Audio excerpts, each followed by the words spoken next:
Today, in honor of Halloween, we've got two of the most iconic mythical beasts ever going head to head.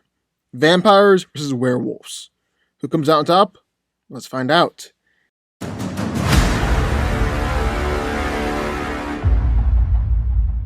Vampires are mythical beings who subsist by feeding the life essence, usually blood, of living creatures. In old folk tales, vampires also often visited loved ones and caused mischief or deaths in the neighborhood they inhabited when they were alive. The supernatural forces that sustain vampires beyond death also endowed them with immortality, heightened senses, and enhanced superhuman physical abilities, as well as powers of mind control and their mental abilities. They're roughly as strong as 50 men. Even newly turned vampires are still able to easily overpower people and snap necks or break bones with no effort. Their strength also just increases with age, so older vampires are much more stronger than younger, weaker vampires. They're extremely quick, moving faster than the eye can see, and even dodging bullets. And vampires also have essentially limitless stamina, don't need to sleep or even breathe.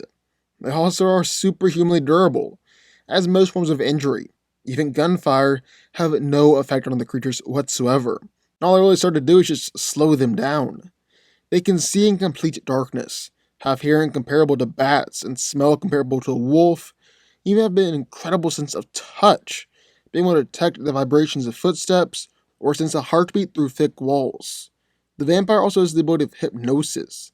He's able to control the mind and dominate the will of a person simply by making eye contact or waving the hand, leaving people open to follow up with a bite, transforming them into human slaves, or even completely destroying their mind, causing them to lose their sanity.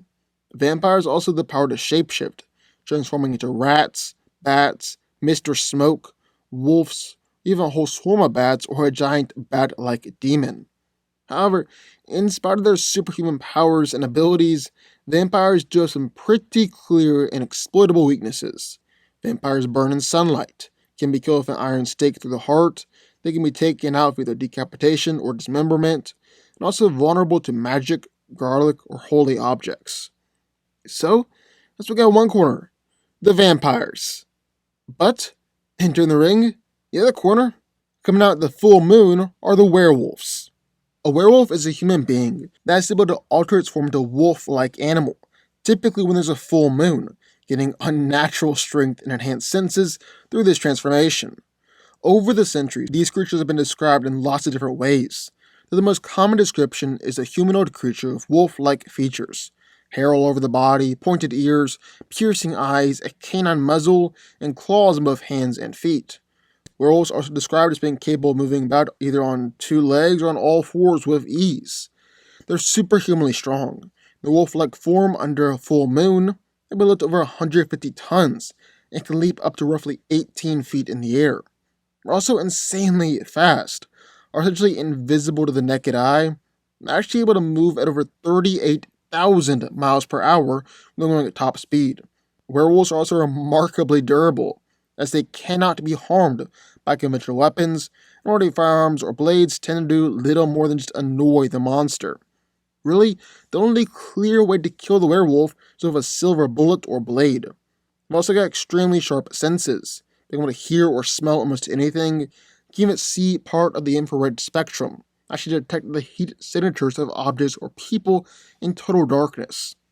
Werewolves' claws and teeth are also extremely tough and sharp, being able to rip through wood, stone, even tear through most forms of metal. Their claws can be used to absorb the power and life energy from other werewolves, increasing their own power in the process. Werewolves can also turn another person into a werewolf with their bite. If their claws go deep enough, well, their scratch can be infectious too. So who wins? Well, let's break it down. Now, vampires vs. werewolves is one of the most hotly debated fights among horror fans and mythological creatures. So, in honor of Halloween, we're going to tackle this fight head on and try and come to a definitive answer. Who comes out on top? Vampires or werewolves? That's what we gotta figure out. And just to clarify here, we're throwing a normal vampire versus a normal werewolf. So don't expect to see someone like Dracula show up in this fight. Wouldn't really make sense or be fair to throw one of the most powerful members of one race up against a normal member of another race. And werewolves don't really have any notable or famous members to balance out against Dracula. I guess Van Helsing, but that's beside the point. Just a normal vampire versus a normal werewolf. So first we need to take a look at it's got to be physicality. And both of these guys definitely have superhuman strength. But gotta get the slight edge to the werewolf. Yes, older vampires are generally seen as stronger than younger and newer vamps, but this can be easily countered by a werewolf under a full moon, in a more wolf-like form. I mean, they're up to 150 to 200 tons. So while the werewolf might be slightly weaker than a vampire in its human form, take a werewolf in its wolf form and it's going to be able to easily overpower the vampire. So about durability. Well, both of them are completely incapable of being killed by normal means. Most attacks, even gunfire, only serve to annoy the monsters. But werewolves take the slight edge here too. That's all because of just how many weaknesses the vampires have compared to werewolves. Like they're weak to sunlight, holy water, crosses and holy symbols, garlic, silver. They can be killed by dismemberment and decapitation. They can be killed by impalement too. Really, doesn't even have to necessarily be a wooden stake. Really, any piece of wood will do. On top of that, they can't cross running water. They can't even enter a home without permission. On the other hand, werewolves are really just vulnerable to silver. As if that wasn't enough, the werewolf also has a much better healing factor. Now, vampires can heal essentially instantaneously when they're consuming blood, but take that out of the equation, really don't heal that fast. On the other hand, werewolves heal fast across the board, no matter what situation they find themselves in. So finally, what about speed? This is one area where the two creatures are virtually the same, but I might get a slight edge to the vampire. Not just because of its speed, but also because of its ability to quickly and effortlessly navigate all around the battlefield. Because not only is the vampire insanely fast, it's also nimble enough to scale up walls or cross ceilings. They can dodge bullets from only a few feet away. Vampires also have the ability to fly, which will obviously help them out immensely while moving around in the fight. On top of that, the vampire can just keep on going for a whole lot longer than the werewolf. Because while werewolves can go for hours on end before getting tired, they're still normal living creatures, meaning that at some point or another, they're going to tire out and fatigue is going to kick in. Not so with the vampire. They operate in this weird quasi-state of being dead, but not really being dead. This allows them to keep on going and just keep on going. It's virtually impossible to tire them out. Another mark in the vampire's corner is that vampires on the whole are a lot more versatile than werewolves. They've got hypnosis and are able to instantly mind control humans with a glance, even drive them insane if necessary.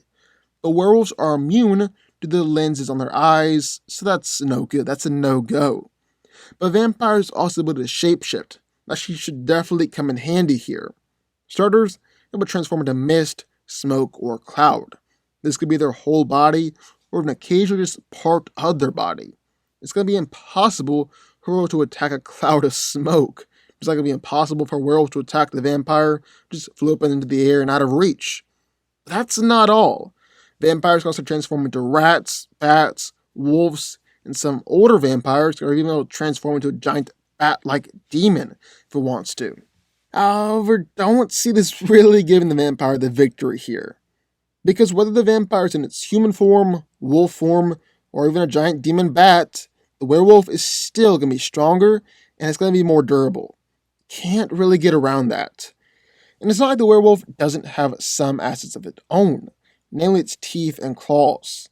And let's just skip over the fact that these teeth and claws are superhumanly strong and capable of cutting through metal. Let's skip over that for a second here. Because did you know a werewolf's bite is actually venomous and can be fatal to a vampire? The bite would start off by beginning to appear infected. This infection will spread throughout the whole body, producing unbearable pain. The vampire also have uncontrollable hunger, will eventually develop delusions, hallucinations, rabid rage, and dementia before finally dying. On top of that, if their claws go deep enough, those scratch can be infectious as well, and they'll produce the same result.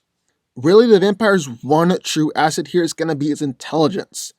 They're generally seen as being in the right mind, while werewolves tend to operate on pure animal instinct. And this means that the vampire is going to be a whole lot more skilled, be able to think and strategize and come up with plans that the werewolf wouldn't even begin to come up with. However, I actually want to talk about the state of mind here, because while werewolves might not possess the same level of skill, they also have a total lack of fear and self-preservation, meaning they're going to be relentless, take risks that vampires wouldn't dream of, and actually ignore pain till it reaches its goal of killing and devouring. On the other hand, vampires can actually feel fear, and sometimes even fear dying, which is why some become immortal in the first place. And that could lead them not taking the necessary risks to come out on top. They're not fully committed to winning like the werewolf is. So, end of the day, who wins here? Well, vampires have a much larger spectrum of power. Some of the older vampires are some seriously powerful individuals. I mean, look at Dracula, or Vampire Hunter D, who's literally a reality warper. This sword can cut on the molecular level, and can take nukes to the face. No question, the strongest and most ancient vampires are way more powerful than the strongest werewolves. However, in this fight of normal vampire versus normal werewolf, well, the werewolf is always going to be superior. It's stronger, more durable, much harder to kill, and has a lot fewer weaknesses. And also will ignore fear and ignore pain to focus 100% on killing its opponent. Plus, there is the little bit about a werewolf's bite and scratch being fatal to a vampire. That's definitely going to come in handy here. End of the day, the werewolf is just better and more powerful here. The werewolf wins. But what do y'all think? I would love to hear your thoughts. Sound off in the comments down below. Also, be sure the like button, subscribe button, turn notifications, join the Fanco army, and I will see y'all next time.